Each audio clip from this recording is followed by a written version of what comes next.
Okay, for my project, I would be a leadership coach for the Ultimate Fighting Championship, or UFC for short.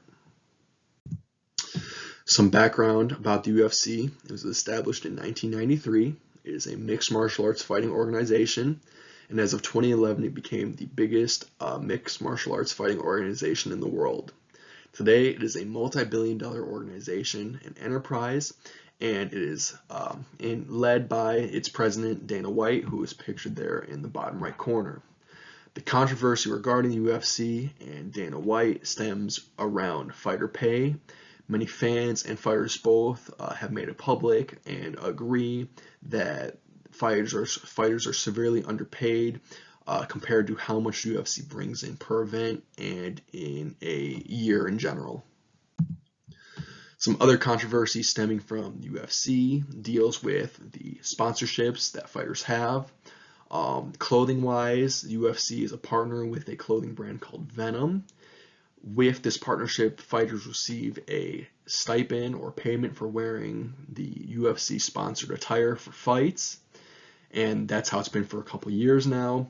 As of a couple weeks ago, the UFC established a new partnership along with Venom, and this new partnership was between the UFC and Project Rock, which is Dwayne "The Rock" Johnson's brand with Under Armour.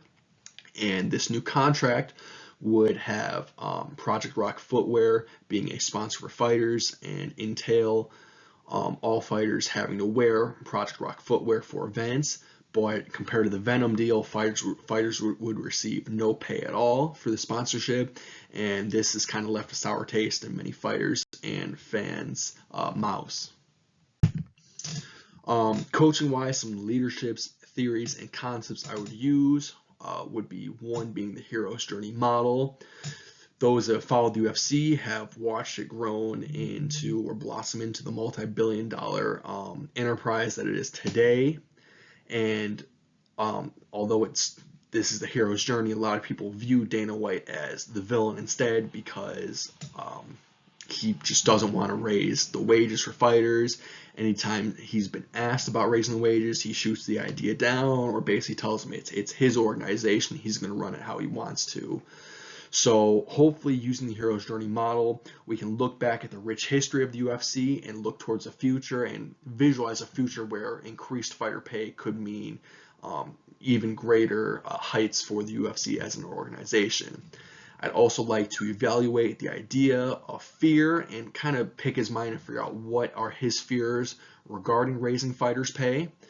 Some questions I would ask Dana White would be, what do you want the UFC to be remembered for in the end of the day? What fears do you have towards raising fighter pay?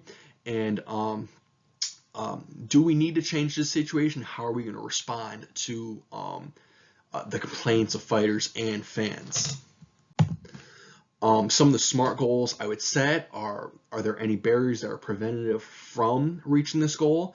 Is it the money the UFC is bringing in? Is there like a wage ceiling? Is it his higher ups? Is it staff? What's stopping the UFC and Dana White from increasing fighter wages? Why is he so resistant to the idea? And also, I'd like to identify as the other SMART goal, why is it important to work on resolve this issue in a sport where the fighters are the entertainment. I think it's very important to work on and resolve this issue because we don't want them, like many have already, going to other competitive organizations against the UFC. The assessment tools I would use and how I would apply them, the first being the leadership blind spot assessment. This would involve identifying and developing beyond Dana White's blind spots and providing the greatest opportunity for him and UFC to achieve their full potential. Like I said, we would identify his blind spots as a leader, this being his resistance to increasing fighter pay, and look at it as an opportunity to work on that and achieve his full potential and the UFC's full potential. The other being other assessment tool being the 360-degree feedback. We would gather feedback from all levels of his immediate work circle and hopefully open his eyes to the fact that maybe his colleagues or the general consensus in the workplace is that, hey, fighter pay needs to be improved, and he's just been ignoring that up until now. The desired outcome of this would be hopefully to increase fighter pay and wages. I'd like to see these fighters getting paid more on their stipends, or getting a stipend for having to wear Project Rock shoes.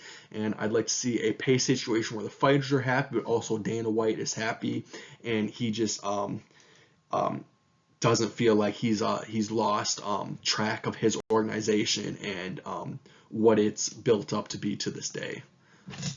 Here are my references, and I hope you enjoyed.